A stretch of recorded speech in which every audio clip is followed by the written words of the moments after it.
Dismayado ang mga residente ng isang barangay sa Gimbal, Iloilo. Katatayo pa lang kasi ng dike, sira agad ito kasunod ng malakas sa ulan kamakailan. Nakatutok si Zen Kilantang Sasa ng GMA Regional TV. Mahigit isang taon pa lang mula nang maitayo ang dikeng ito sa Barangay Kamanggahan sa Gimbal, Iloilo. Pero nang bumaha kamakailan bunsod ng ulang dala ng habagat, ang proyektong nagkakahalaga ng 48 million pesos wasak na. Tingin ng mga residente, tinamaan ng mga inanod na kahoy sa ilog ang dike kaya nasira. Namon nga ano na ba nga kibot kay na ano lang sang kahoy tapos gulpi lang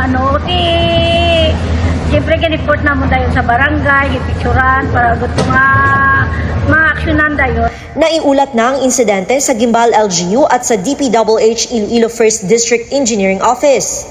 Hindi nagpaunlak ng panayam sa GMA Regional TV ang DPWH Iloilo 1st District Engineering Office. Pero ayon sa hepe ng kanilang construction section, gagawin ng kontraktor ang napinsalang dike. Panawagan naman ng barangay sa kontraktor ng dike. Manami, ginmandan ko mas propagoon.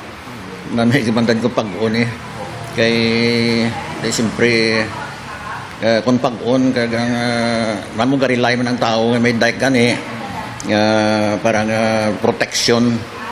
Paano nakaroon kung bago pa lang, may damage.